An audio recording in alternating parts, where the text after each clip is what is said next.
Welcome to the Scrum Feed, where Paul Dalligan and I take apart what's happening in the NRL and NRLW. Paul, after we recorded last week's program, West Tigers number 7 Adam Doueihi stood himself down after a disagreement with coach Benji Marshall, who wanted to move him from the halves to lock. He's back in this week's starting side without any penalty at all. How does that happen? Well, he is back with the 7. I think desperate times call for desperate measures. Perhaps once the smoke cleared, there was a perception that it wasn't as selfish as first portrayed. Just to fill the listeners in, there's a fair bit to this. He escaped a charge of the judiciary. I don't think they'd expected that. This is the Tigers brass. So they had a scenario where they've told a young kid who's coming in that he'd be playing number 7. So that's lost in all this, that if they had have just automatically said, oh, you got off, did you, Adam? Okay, well, in you go, and sorry, kid. So his reaction not warmly received by commentators, some saying they'd never heard of anything like it. So my understanding, you play whatever number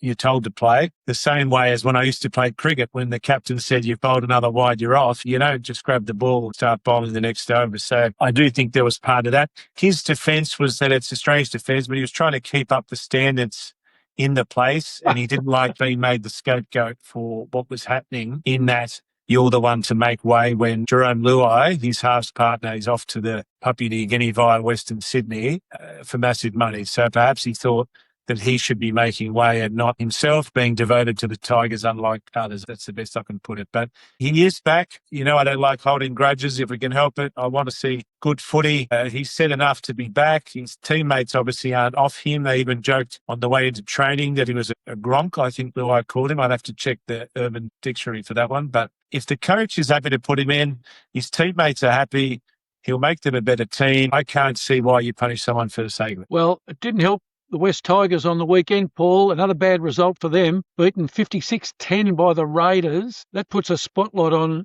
I think, how dysfunctional the West Tigers have actually become.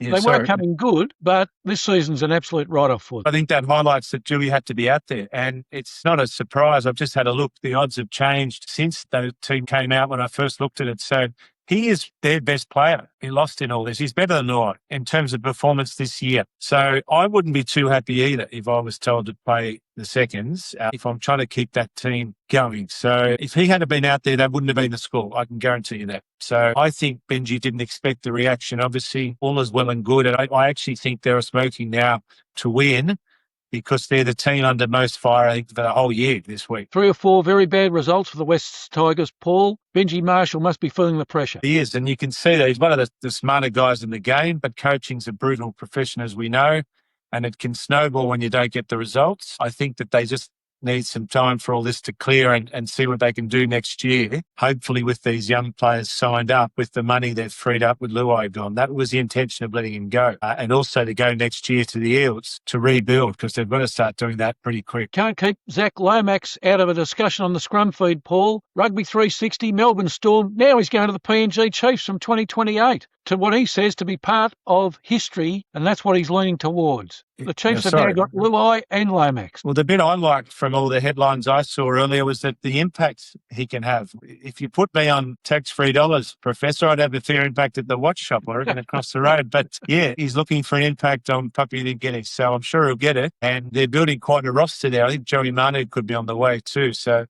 if you've got Jerome Luai feeding the ball to Joey Manu and Zac Lomax, wowzers, that's quite a combination there. 3 of the better players we've seen in the last 10 years. Cameron Munster also been allowed to explore PNG options by the Storm, Paul. Yeah, this is a tricky one. I think you reach an age where you're given that level of respect. There's a phrase that I hadn't heard before Papua New Guinea arrived with their tax-free dollars called generational wealth. It used to be the Super League where you could, and I'll say this with all respect to the Super League, players at the twilight of their career would go over there and get a mozza for a lesser standard, you have to say.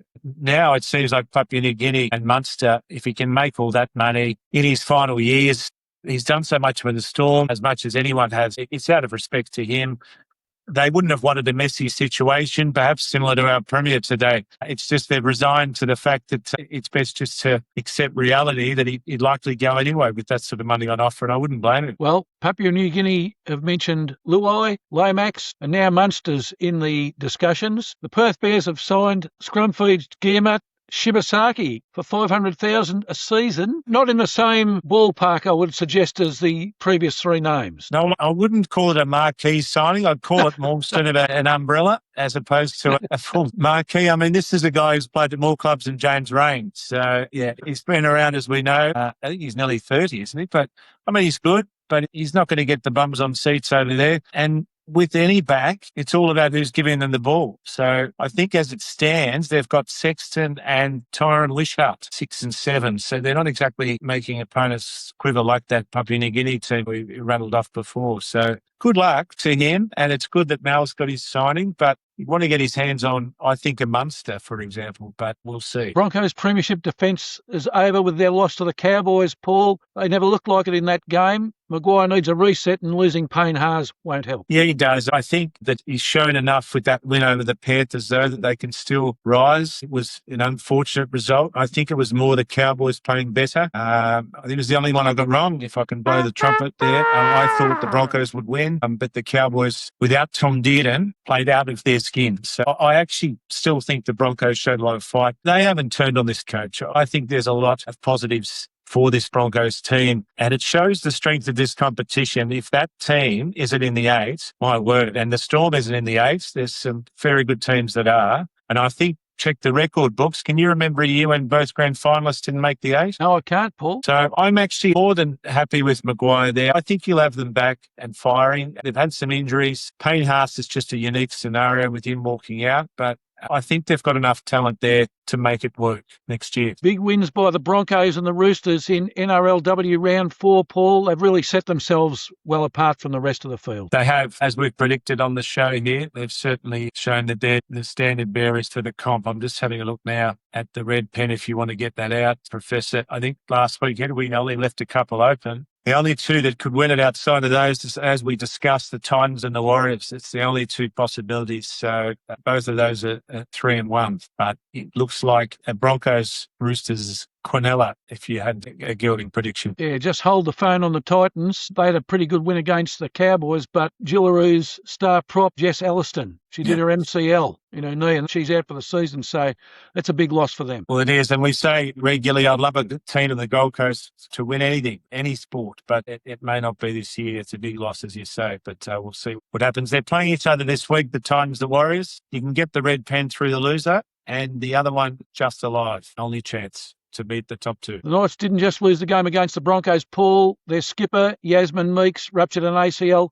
That's 6 ACLs already for the NRLW this season. I can remember doing on Sports Fan Radio that women are more susceptible to ACL tears. Seems to be working out that way. It is. There's a lot of injuries across the game, and I think a lot of it comes down to the new rules, pace of the game, and just the repetitive training. So it's very sad to see. NRL round 21, Paul. The match of the round, Knights against the Roosters. A casualty ward for the Knights. Not only did they lose the game, but they also lost Dylan Brown to an ACL and Dylan Lucas to not only a dislocated left ankle, but a fractured left ankle as well. They're both gone for the rest of the season. It is a shame because I was really getting excited about the Knights. They're going to drop from here, unfortunately, and they might even slip out of the 8. The way that this is going, just looking at the 8 now, your Dogs might take their spot, I think, and you wouldn't put the Cowboys out of that 8. So as it stands, I think that they might drop out of the 8, which is very sad because they played so well early on and plenty of positive signs for next year. Good segue, Paul. My Bulldogs had a big win over the Warriors, 18-6. I thought they might win. I didn't think it'd be as emphatic as that. Yeah, I did tip them to win, and I think they're looking very good things. Shame we can't get there to our usual fixture, but on Friday night they're playing here at the Storm,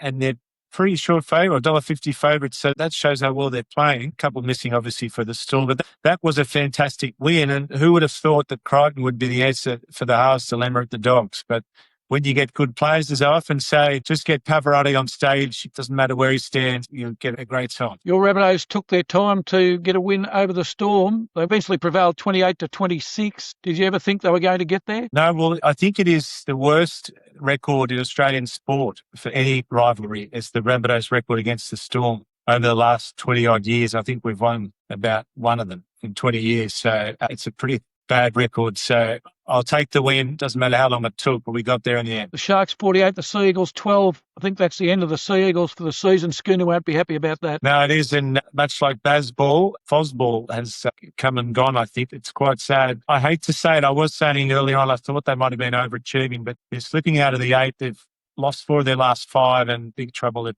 Manly Town. It's very close to maybe a maroon pen at the moment, Professor, before you make it formally red. The NRLW's Magic Round takes place this weekend, Paul, in Wagga Wagga at GeoX Park, where all the games will be played. Something terrific for the NRLW. It is. The town's so good they named it twice, Professor. One of my favourite places to go. Australia's sporting capital in terms of per capita fine sports people they've produced. So that's a great setting for the NRLW. And it all kicks off on Saturday at 11:35am with the 9th place Sharks taking on the 8th placed Wests Tigers, Paul. Yeah, big game, that one. I think the Sharks should prevail there. They're going well like their male counterparts. Next game's at 1:25pm, Paul. Dragons have been pretty disappointing. They've had one win playing the second-placed Roosters, who are 4-0. Yeah, it's right. Your own odds on the Dragons. Roosters will win that quite easily. And then at 3:15pm, the Raiders 1-2 lost 2 against the Cowboys, who are sitting last on the ladder, haven't won a game. No, they're struggling, the Cowboys or Cowgirls, dare we say.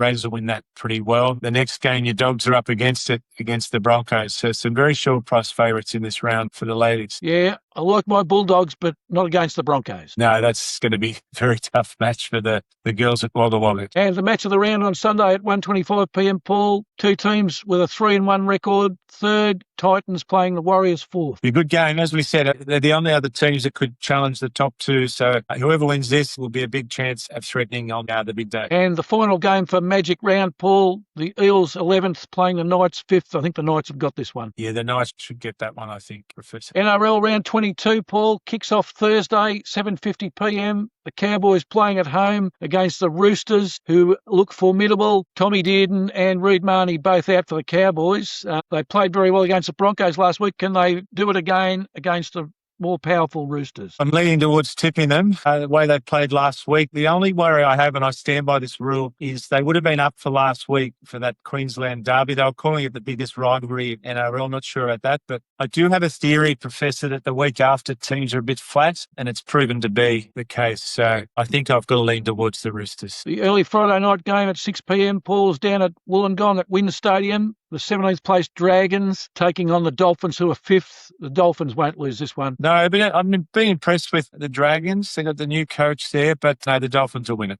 Pretty easy. And the nightcap game on Friday night, Paul, at 8pm. The Harry Grant, Cameron Munster-less Storm taking on my Bulldogs, who are only 2 points out of the 8. The Bulldogs want to win this one if they're thinking finals. They do. It's looking pretty settled there with Crichton and Galvin. Who would have thought? Kind of Tracy at the back, Carraz and Burton. Wow, there's some strike power there. So I think they'll be 2 strong kickouts back to his best. Jacob Preston, I just think with the Storm missing the talent they are, sadly, the season's over for them. So I've got your Dogs winning. Super Saturday starts at 3pm, Paul, with the Titans at home taking on the Warriors. I think the Titans are an outside chance in this match. The Warriors making second trip to the mainland in 2 weeks. Yes, I think the Titans will win this. I think they're showing enough, and this will be a big game for them. It means a lot to them, and they're playing some good football. AJ Brimson's in, one of the most electric players in the game. Kinney, who's been the young find of the year at the back for the Titans. And the biggest thing, well, 2 things. Jaden Campbell is finding a new lease of life in the 6th, and Zane Harrison, who'll be there for 10 years, is playing very well at 7. So I think they'll beat the Hyphen crew, bro. If you're turning up to the 5:30pm match on Saturday between the Panthers and the Raiders, Paul, you're going to have to go to Mudgee. Yep, fine spot there. I've got a few friends there and do a very nice Shiraz in those parts. It'd be nice if we could get there for the game,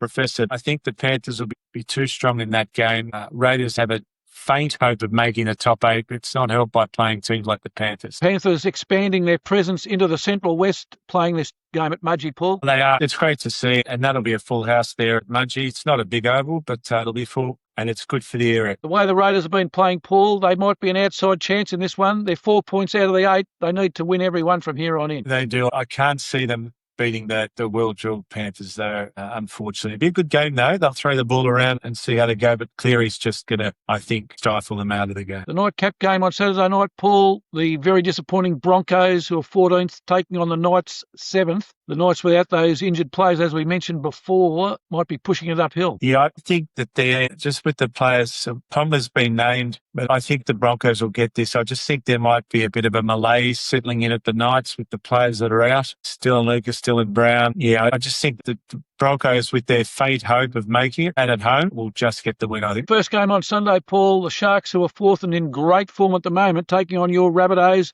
This one's at Shark Park, and you've spent many a day watching the Sharks against the Rabbitohs at Shark Park, haven't you, Paul? I've had many a tough game there in the Smith-Chris jersey, Professor. One year someone burnt a hole in my new Rip Curl backpack, which brought me to tears. I was 28 at the time, but thank you.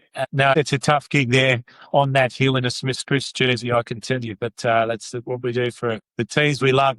Never had much joy there, Professor, so I've had some bad moments there, and I think there'll be another one this Sunday. Not that I'll be there, which I could be. And the final game for the round, Paul, at 4:05pm at Combank Stadium, the West Tigers taking on the Eels at their home ground. Yeah, I'm actually going to have the Tigers winning this. I just think that they'll rise for this, believe it or not. So, Doueihi and Doueihi at home.